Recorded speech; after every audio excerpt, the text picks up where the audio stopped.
Okay.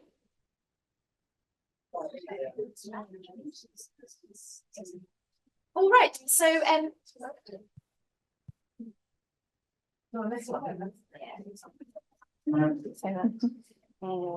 okay, so I'd just like to introduce our next speaker, who is Yohanna Sallberg, and she is going to talk to us about working with stakeholders and achieving impact. So I'll pass it over to you, Yohanna. Thank you so much. As with before, we've got the Slido on the screen, so we'll take questions at the end. So please enter your questions there as we go. Perfect. Thank you very much. Hi, everyone. I realize that I am in the infamous pre-lunch slot. So I'm going to try my best to keep you awake until a few short minutes when you'll be off to lunch. I'm going to run through a little bit of a presentation, and then, yeah, as I said, we'll do some questions at the end. Just a little caveat, of course, as a employee of the House of Commons, I'm completely impartial. We're currently in a general election time period, so please do not ask me what I think is going to happen or what my preferred outcome is, because of course I do not have a view. Right. But thank you very much to Kath and to all of you for having me here today. So I'm going to talk a little bit about how Parliament engages with stakeholders, and specifically then academic stakeholders.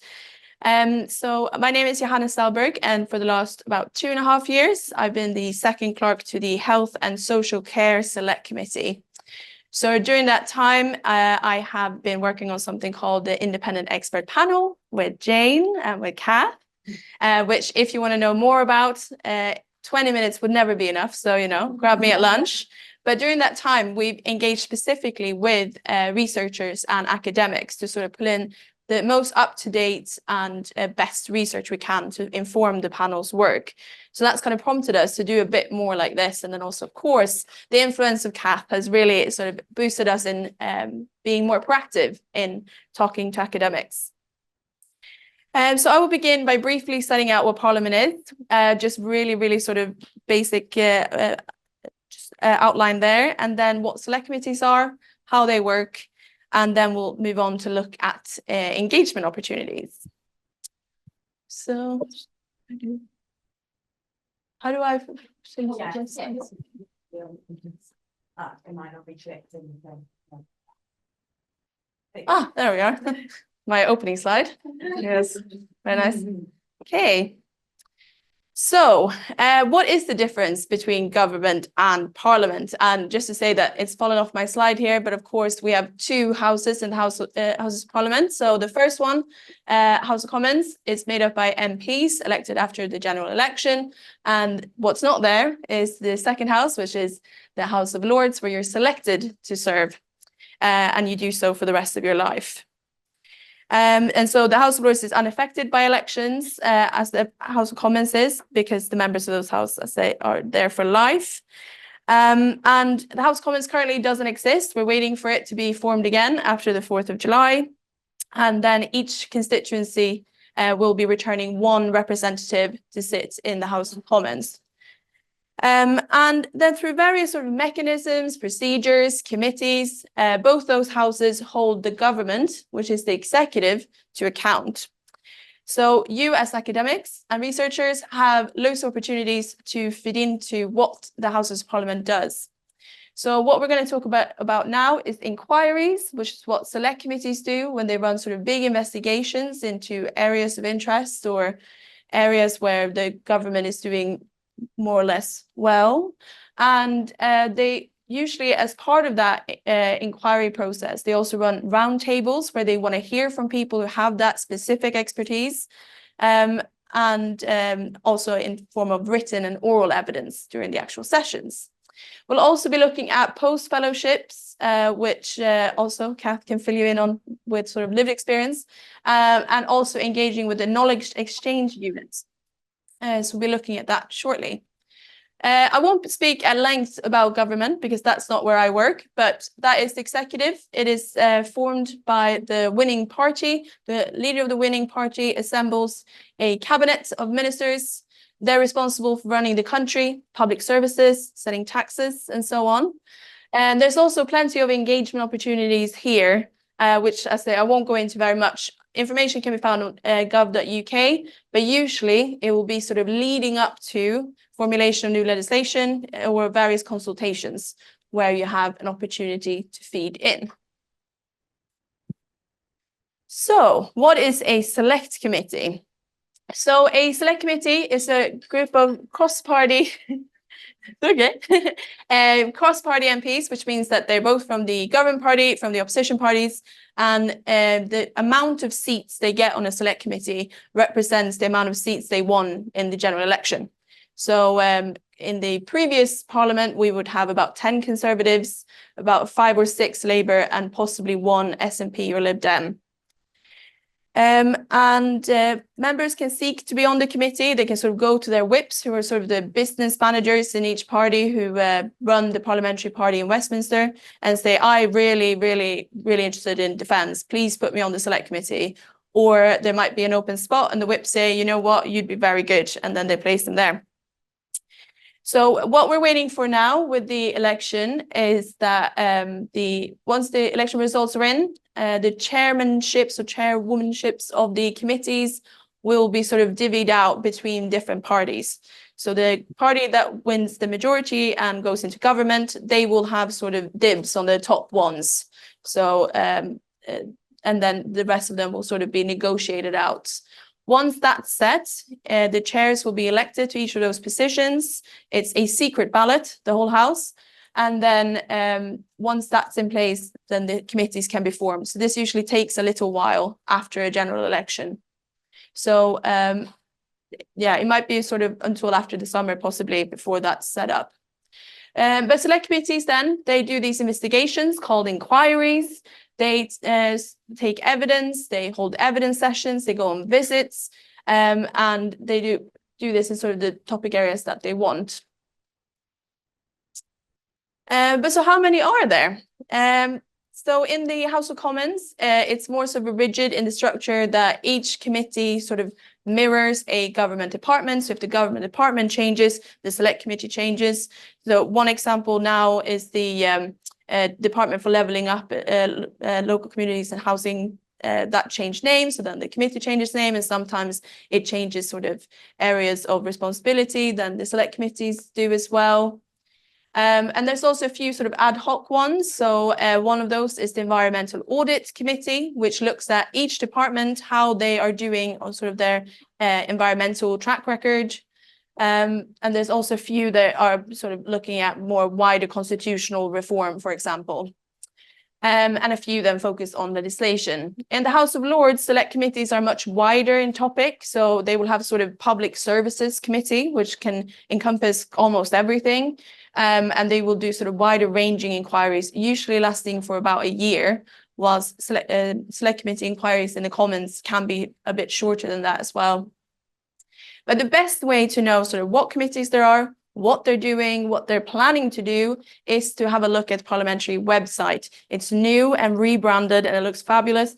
And it has all the committees listed and very easy to navigate. And it also links to the committee's X accounts. We're sort of transitioning into using a bit of Instagram as well, but the X accounts is usually where sort of the announcements are made. So if you do have one of those accounts, go in and follow the committees that you're interested in. You'll be kept up to date with what they're doing. Some of them also have newsletters, so you'll find that on their website, and then you can subscribe to those there. So looking at the inquiry process of a select committee, for one reason or another, the members decide on an inquiry topic. This can be during one of their regular conversations where they say, what's up and coming in transport? And then one of them says, well, what about this? Or it could be that they hold a big sort of exercise where they say, what should we look into? An example of that is the Health and Social Care Select Committee, which did sort of a Dragon's Den style inquiry launch where they said, we want to look at prevention in health and social care. What should we focus on? And then they made this huge long list and decided on 10 topics. Because the election happened now in July, they didn't quite get to the end of that long list, but of course that is still there. And perhaps the new committee would like to have a look at that. We'll see. Another way of sort of influencing at this point as well if there is something that you would like to draw to a specific committee's attention, is to email them and say, this is my idea, this is what you could look at, and this is who you could hear from. Then that will be kept, and when they have sort of future program discussion, they will sort of take those things out. So if you think there's something that they're missing, they're always sort of open to having those ideas sent to them. But so once a inquiry topic then has been decided on, they formulate something called the terms of reference.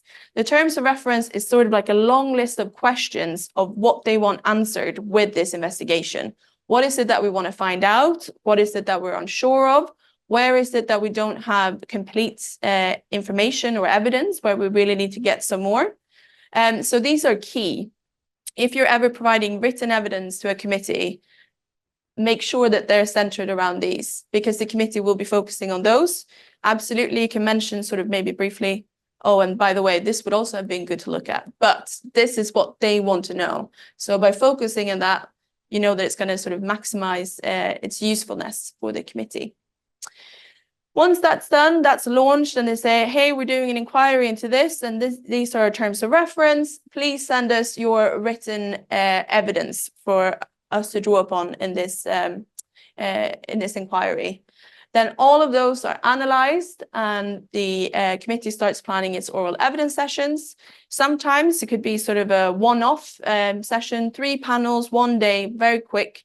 Sometimes it can go on for years. A recent inquiry I worked on was the assisted dying, assisted suicide inquiry, and that ran for about a year worth of evidence sessions and visits. So that was a very long spanning one. And I also did one following up on Baroness Cumberledge's review, and that was a 1 session thing. So they can differ in length. But once you get to the end of that process, all of that evidence that's been taken either during oral evidence sessions, visits, written evidence, surveys, roundtables, any sort of engagement they've done with experts and people with a lived experience, that's then summarized and published in a report with some recommendations and conclusions. It doesn't always have to be a report. We've done letters in the past. They're a bit quicker to get out, perhaps, and we've done sort of summaries called shorthands. So there's various ways that they can present what they come out with. But usually what you end up with is that they say, this is the problem, we've concluded this, and this is what we recommend. So another thing to think about as well, if you are providing written evidence, is perhaps to suggest what some of those recommendations should be. You say, based on my extensive research and my academic career, or perhaps my practical career, this is what I think that you should be recommending. So some other tips then, if you want to provide written evidence. Yeah, keeping an eye on the inquiries which are coming up, which may be relevant to your research. They might not be specifically, or your area of expertise, might not be specifically your area of expertise, but there might be something that you can contribute, or sort of several terms of reference that you can provide evidence to. There's no sort of rule that you have to answer every single terms of reference. If you can answer a few of them and just say that at the start, sort of this section here about social care is my area of expertise, and I'm going to answer those, but not the others, then that's absolutely fine. And something that's I always struggle with is sort of being concise, making sure that you get from A to B as quickly as possible to give that person who's reading it the best possible sort of overview of what it is that you're trying to say. If they want you to sort of expand on that, if they want more information, they'll ask for it. So being concise and clear, writing it for a non-specialized audience, that's sort of key to make sure that it's easy to engage with. And that also is then connected to sort of having a good structure for your submission. You can go in and have a look at any committee, any written evidence that they've ever published is all available online. You can have a look through a few of those and see sort of which ones are easier to follow. It's usually the ones that sort of start with a bullet point summary. This is what I'm going to say, and these are my key conclusions and recommendations, and then clearly set out. So it's clearly signposted, very, very key as well that it's sort of footnoted or sourced so that they know that what you're saying is not just sort of your view, which is also really, really good. But if there's sort of stats or anything like that, just back that up with it's taken from here, or I've analyzed it using this NHS digital data, something like that. And yeah, then the key thing as well that we said before, the terms of reference, super key to focus on those and make sure that you're answering the questions that the committee wants answered. But yeah, and I think just really sort of focusing on, although you might have loads to say, but if it's only this part of it that the committee is interested in, so cut out the things that you think that just for this inquiry they might not need. That will make it a much more persuasive submission. So now I'm going to turn just very briefly to speak about POST and KEU, which are two sort of key bodies within the House of Commons Select Committee team, or House of Commons more widely, where you can engage as a academic or an expert. So POST is a research and knowledge exchange service in Parliament. They produce these huge briefings on current or emerging topics, which are peer reviewed. So they're always looking for experts to sort of help peer review as well. And they work really to ensure that MPs and peers have the best possible evidence in front of them to draw upon as they're doing their work. So it's not just for select committees, but more widely for their work sort of in debates or in constituency work. So it's just to provide that sort of really good research basis. And they run a number of fellowship schemes in association with other bodies such as NIHR. Through Kath, I can talk through that a bit more. They can last anything from 3 months to a year or 2.5 years, you know, so it's quite flexible and sort of be done on a business need basis. And within POST, we then have KEU, which is the Knowledge Exchange Unit. And they support the exchange of information and expertise between researchers and Parliament. They sort of build a network with people who are interested in supporting Parliament or working with Parliament. And these slides will be available because these are all hyperlinked. So there's some online resources on their website about how you can engage, and also sort of videos of sessions that they run with academics and experts about how to engage. And they do the sort of practical facilitation of the academic fellowships, and they're also on Twitter or X, so you can have a look at what they're offering there. They regularly advertise various fellowships or shorter sort of placements and things like that. So really worth having a look at this slide afterwards and the links in it. And that, I think, leaves me with 3 minutes. So I'm going to stop talking now because that went much faster than I thought it would. Thank you. Thank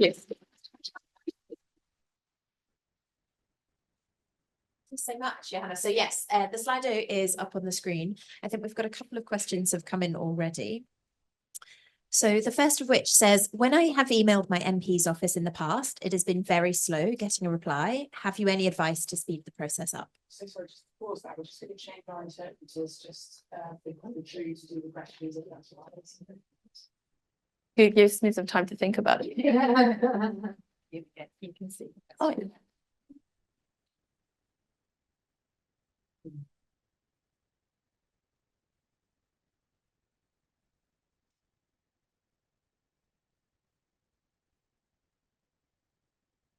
Johanna, let me ask you another couple of questions that you can think about while Drew's getting ready. Oh, he's ready. Oh, it's ready. Yeah, okay. No, crack on with the first one then. Okay. Yeah. So writing to your MP, of course, that's sort of something that you can do as your constituents to influence something that's happening in your constituency, or if you need help and support.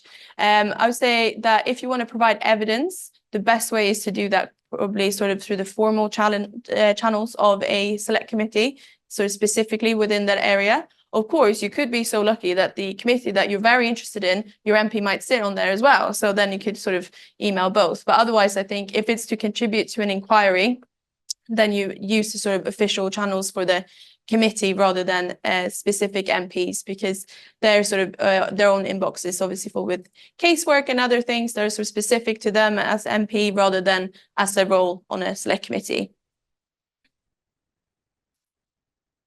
Great. Yeah, so I guess that first question was kind of asking about any advice to speed the process up at all in terms of people getting back to you. Yeah, so I can't comment on that because Yeah. I don't work with Of specific MPs, but so Mhm. I just say if you want to get in touch with a committee, then Mhm. email the committee rather than a singular MP, and you'll get a much. So that will speed it up. Amazing. Yeah. Fab. So someone else has said, such a great session, thanks. Can you provide more guidance on providing evidence to committees? So I think that last slide with the knowledge exchange unit, there's so many good resources there about sort of examples of good evidence, advice before providing oral evidence if you get called to do that. There's a wealth of evidence there. And because we have sort of 20 minutes, I wasn't going to go through all of that, but that's there for you to browse sort of at your leisure. Someone else has said, I know very little about this. Is there any compensation for the time of people who contribute written evidence to inquiries? No, so that's done as sort of wider impact work. So if you work with a university, that's something that you could sort of do as part of your impact work. And usually when we work with organizations, that's always something that their public relations or a sort of parliamentary affairs team does as their day-to-day work. So there's no sort of direct payment for providing written evidence. It's a way of it's a platform for you to speak about your research or your expertise and to influence a specific area. Brilliant, thank you. Someone's asking if Kath and Jane could maybe share their experiences of working in government, because it might be different to their usual research and academic fields. I'd say that would probably be a better question for kind of our networking lunch and things later, and maybe having a chat about. And it might come up in our panel this afternoon when we're talking about barriers and things around NAHR. Another question, are there any post or KEU fellowships or full PhD or postdoctoral fellowships? This is that's a Kath question. It's probably Okay, so obviously I don't work directly with Post, but the fellowship that I have in Parliament is run by Post and the Knowledge Exchange Unit. So I'm answering as far as I understand it, rather than on behalf of them. But no, they're not. So Post fellowships are normally 3 months that you spend while you are doing your PhD. So typically they're when people are in the last year of their PhD, but I think they don't have to be.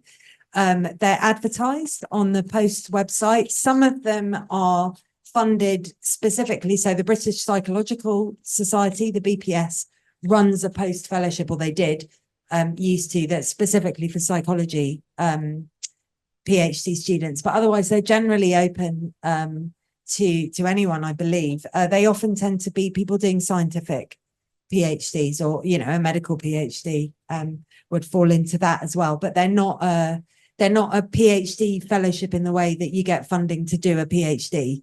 They're a fellowship that you get when you're doing your PhD. And the fellowship I've got is one that's open to anyone. I think you don't as long as in you can be a student or postdoctoral at any point.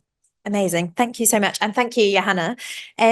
So we now have a break for lunch. So lunch will be an hour. So for those of you online, we're going to start promptly again at 1:15. Those of you in the room, we've got a networking lunch.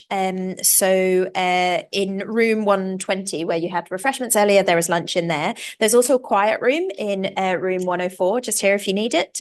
Otherwise, yes, we'll be starting back here at 1:15. So do we just want to make some introduction? Can I also just say we've got a few, 3 colleagues who are joining us. They're great. So please do come in, Karen. That's fine. That's right. So we've got Karen Clapton from the General Medical Council. I feel like you're going to win an